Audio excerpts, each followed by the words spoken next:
Hello guys, आप सब कैसे हैं? आई होप आप बहुत अच्छे होंगे। आज जो हम आपके लिए मूवी लेकर आए हैं सुपर से भी ऊपर है। मूवी का नाम है स्पीक नो इविल। बिना किसी देरी के बढ़ते हैं अपनी मूवी की। और मूवी के शुरू में हमें बताया जाता है एक कपल जो कहीं घूमने आए होते हैं। उसकी बेटी बोलती है, मॉम आपने बोला था आप मुझे घुमाने ले जाओगी। तभी उसकी मॉम बोलती है, हम थोड़ी देर बाद में चलेंगे। फिर वह चिल्लाने लगती है, तभी उसकी मॉम उसे मना करती है और उसे लड़की का नाम होता है एग्नेस। फिर एक आदमी उसे कपल के पास आता है और बोलता है आपको इसकी जरूरत नहीं है। तभी वह टेबल वहां से ले जाता है। वो आदमी शराब लेता है और अपने बेटे और अपनी पत्नी को पीने के लिए देता है और स्विमिंग करने लगता है। फिर हम देखते हैं वो कपल और उसकी बेटी घूमने के लिए बाहर आए होते हैं। तभी उसकी बेटी बोलती है कि मुझे अपना टॉय हॉपी भी नहीं मिल रहा। तभी उसकी मॉम बोलती है, पापा तुम्हें ढूंढ के दे देंगे। तभी वह उसे टॉय को ढूंढता है लेकिन उसे मिलता नहीं। फिर हम इस आदमी को देखते हैं जो उसकी वाइफ के साथ बात कर रहा होता है। तभी उसकी वाइफ अपने पति को इंट्रोड्यूस करती है कि इनका नाम बेन है और मेरे नाम लुइस। वह आदमी अपना नाम बताता है पैट्रिक और मेरे वाइफ सियारा है। बच्चों का नाम होता है एंड तभी एग्नेस बोलती है मुझे राइटिंग करनी है गाड़ी की। अपने पापा से बोलती है चलो, लेकिन उसके पापा मना करते हैं। पैट्रिक उसे गाड़ी पर घुमाने ले जाता है। पैट्रिक बोलता है पास ही में अच्छा रेस्टोरेंट है तो हम सब खाना खाने चले। फिर वह सब खाना खाते हुए बातें कर रहे होते हैं। तभी दोनों बच्चे खेलने जाते हैं। तभी वहाँ पर बूढ़ा कपल आ जाता है। पैट्रिक बोलता है देखो मैं कैसे भगाता हूँ। तभी वो उनके सामने अजीब सी बातें करने लगते हैं। तभी पैट्रिक बोलता है हमारे पास आकर बैठो। तभी बूढ़ा कपल बोलता है हमारा कोई वेट कर रहा है तो हम उसके पास जाकर बैठते हैं। तभी वहाँ से चला जाता है और सब हंसने लगते हैं। बेन बोलता है तुम तो बड़े ही शैतान हो। फिर हम देखते हैं बेन की फैमिली लंदन आ जाती है। बेन अपनी बेटी को उसके रूम में सुलाकर हॉल में आता है। तब उसकी पत्नी बोलती है तुम्हारे लिए एक पार्ट चलाया है। पार्सल में एक फोटो होती है जो पैट्रिक ने भेजी थी। फोटो के पीछे लिखा होता है हमने तुम्हारे साथ बहुत मजे की है, अगर तुम फ्री हो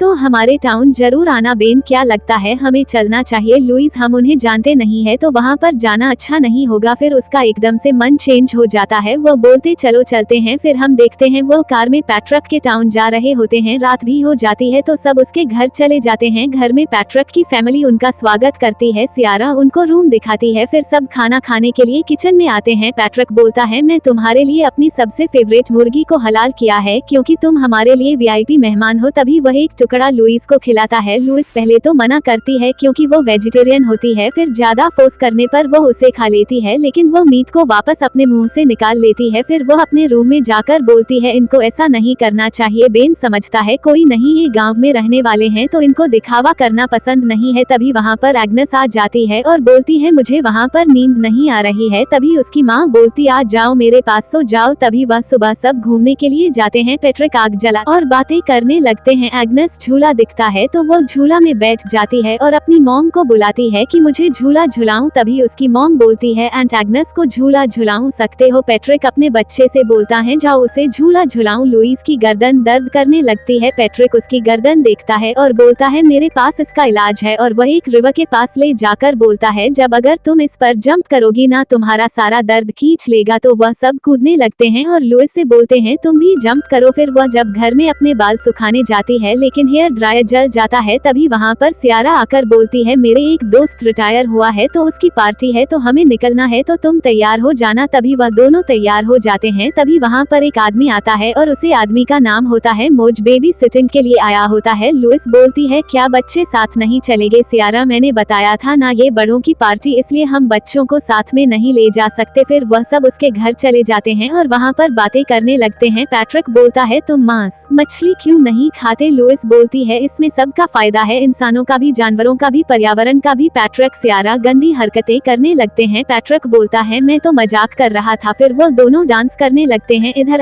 एग्नेस को घड़ी दिखाकर कुछ बताने की कोशिश करता है लेकिन उसके समझ में कुछ नहीं आता। तभी वहाँ पर मोज आ जाता है, कमरे से बाहर निकल जाती है। फिर वो दोनों घर आ जाते हैं। बेन बोलता है मुझे पसंद नहीं है कि तुम हर वक्त उनका सपोर्ट करो। लुइस तुम्हें क्या लगता है मैं उनके सामने उन्हें बुरा भला कहूँ को? तुम समझते क्यों नहीं हम यहाँ पर मेहमान बनकर आए हैं, हम उन्हें कुछ भी ऐसा नहीं बोल सकते जिसे उनका दिल टूटे। बेन तुम्हें मेरी फीलिंग का ध्यान रखना चाहिए। लुइस तो मैं क्या करूं, मैं तुम्हारे लिए सब कुछ किया, अपनी जॉब छोड़ तुम्हारे पीछे आए, अब तुम क्या चाहते हो? फिर दोनों बोलते हैं कि हम दोनों को फिर से शुरुआत करनी चाहिए। फिर जब रात को लुइस अपनी बेटी को चेक करने जाती है तो वह देखती है वो वहाँ पर नहीं होती। जब वो पैट्रिक के कमरे में जाती है तो वो वहाँ पर उनके साथ सो रही थी। तभी लुइस उसे अपने कमरे में लाकर बेन को बोलती है हमें यहाँ से चलना चाहिए। फिर वो कार लेकर चले जाते हैं। रास्ते में एग्नेस बोलती है मेरा टॉय कहाँ पर है। बेन कार में डूबने पर उसे नहीं मिलता। वह बोलता है हम नया ले लेंगे एग्नेस, मुझे मेरा टॉय चाहिए। बेन वापस से गाड़ी मोड़ लेता है और जब वो घर में जाता है पैट्रिक बोलता है तुमने मुझे बिना बताए क्यों जा रहे हो, हमसे कोई गलती हो गई है। बेन कुछ बहाने करने लगता है। लुइस बोलती मुझे ये पसंद नहीं है कि मेरी बेटी आपके पास सोए। सियारा मुझे माफ कर देना, जब रात को मैं उसके कमरे में देखने गई तो वह चिल्ला रही थी लेकिन तुम वहाँ पर नहीं थी तो मैंने उसे अपने बेड पर सुला दिया। लुइस मुझे माफ कर देना, मैं कुछ गलत सोच रही थी। फिर हम सबको गार्डन में बैठे हुए देखते हैं। तभी पैट्रिक बोलता है कि तुमने जो डांस रिहर्सल की थी हमें दिखाओ। पैट्रिक म्यूजिक ऑन करता है। एग्नेस और एंट डांस करने लगते हैं लेकिन एंट ठीक से डांस नहीं करता। पैट्रिक उसे पर गुस्सा करता है। एग्नेस डरकर अपनी मॉम के पास आ जाती है। पैट्रिक बोलता है एग्नेस तुम्हें डांस करना चाहिए। बेन एक बार और ट्राई करो तुम। पैट्रिक बच्चों पर गुस्सा करने लगता है। बेन से बोलती है मुझे यहाँ पर नहीं रहना, तुम मेरी बात तो मानते नहीं हो। पैट्रिक और वह जो बोलता है तुम उसकी बात में हाँ भरते हो। एंट चुपके से जाकर पैट्रिक से चाबी चुराकर एग्नेस को खुफिया जगह पर ले जाकर एल्बम से सारी बात बताने लगता है कि यह मेरे पिताजी थे, इनको मारकर पैट्रिक और उसकी वाइफ ने मेरी जुबान काट दी, तुम फोटो खींचकर अपनी फैमिली को बता दो। ये बोलकर वह दोनों बाहर आ जाते हैं। जब एंट चाबी रखने जाता है तब तक पैट्रिक जाग जाता है और वह पूछता है वह सब कहाँ है। एंट इशारे से बताता है वह सब चाय पी रहे हैं तो उसे बाहर चलने को बोलता है। एंट चुपके से चाबी वापस रख देता है। एग्नेस अपने पैरों में कांटा चुभा लेती है जिससे खून आने लगता है। अपनी मॉम के पास जाती है, उसकी मॉम उसे बाथरूम में ले जाती है। तभी एग्नेस फोटो और सारी बात अपनी मॉम को बता देती है। उसकी मॉम टेंशन में आ जाती है। वह अपने पति बेन को बुलाने बाहर आती है और उसे बाथरूम में ले जाकर सारी बात बता देती है। लुइस बोलती है हमें यहाँ से चलना चाहिए। तभी वह बाहर आकर बोलते हैं हमें जाना होगा क्योंकि हमें कुछ काम आ गया है। पैट्रिक कुछ और बात तो नहीं है ना लुइस, नहीं कोई और बात नहीं है लेकिन हमें अब निकलना होगा। वह सब तैयार होकर कार की ओर जाने लगते हैं लेकिन कार का टायर पंचर होता है। पैट्रिक बोलता है मैं अभी ठीक कर दूंगा और टाइप चेंज करने लगता है। तभी पैट्रिक एग्नेस तुम कुछ चीज बोली तो नहीं हो ना। एग्नेस नहीं मुझे घर जाना है। तभी उसकी डॉल छत पर पड़ी होती है। पैट्रिक कोई नहीं मैं सीडी लेकर आता हूँ, हम अभी उतारते हैं। बेन ऊपर चढ़कर वह डोल उतार लेता है। बेन एंट से बोलता है दरवाजा खोल दो बेटा। एंट दरवाजा खोलने जाता है। पैट्रिक रिमोट से दरवाजा खोल देता है और बोलता है बेटा मैंने खोल दिया। फिर वह तीनों जाने लगते हैं। पैट्रिक एंट को तालाब में फेंक देता है। बेन तुम कार चलाओ मैं लेकर आता हूँ एंट को। जब वह तालाब से एंट को बाहर लेकर आता है पैट्रिक और उसकी वाइफ बंदूक तान देता है। पैट्रिक 1 करोड़ रुपए मेरे फोन में ट्रांसफर करो। तभी लुइस चाकू से पैट्रिक को घायल कर देती है। सिरार से बंदूक छीनकर वहीं पर उसे बंद कर देती है और कार से जब वो बाहर निकलने की कोशिश करते हैं एक आदमी आकर उन पर फायरिंग करता है जिससे वह घर के अंदर चले जाते हैं और घर को लॉक कर देते हैं। पैट्रिक वह आदमी आजाद देता है और घर पर फायरिंग करने लगते हैं। तभी वह आदमी छत की ओर से घर के अंदर जाने की कोशिश करता है। लुइस बच्चों को अलमारी में छुपा देती है कि जब तक मैं ना बोलूं बाहर मत आना। बेन एक हथौड़ा लेकर छुप जाता है। पैट्रिक घर के अंदर घुस जाता है। सिरार पीछे से अंडरग्राउंड से वह भी घर के अंदर चली जाती है। पैट्रिक दरवाजा खोलने की कोशिश करता है। तभी लुइस नाइफ से उसे पर हमला करती है, हाथ में मार देती है लेकिन पीछे से सिरार आ जाती है जिससे वो दूसरे कमरे में चली जाती है। पैट्रिक और उसकी वाइफ दोनों सबको ढूंढने लगते हैं। पैट्रिक को अलमारी में से आवाज आती है तो वह देखने जाता है। लुइस एक लिक्विड गिरा देती जिससे उसका बदन जलने लगता है। सिरार उसे साफ करती है। तभी वह आदमी बच्चों को देख लेता है तो वो फायरिंग करता है। बेन उसे पर हमला करता है लेकिन वह आदमी उसे पर भारी पड़ जाता है। लुइस पीछे से आकर उसके सर पर हथौड़ा मारती है जिससे वह वहीं मर जाता है। सब छत से नीचे उतरने की कोशिश करते हैं। पैट्रिक अपनी वाइफ से बोलता है उन्हें जाने मत देना तो वह भी छत पर चली जाती है। लुइस उसे हथौड़ा मार के नीचे गिरा देती। सिरार से सीढ़ी भी गिर जाती है।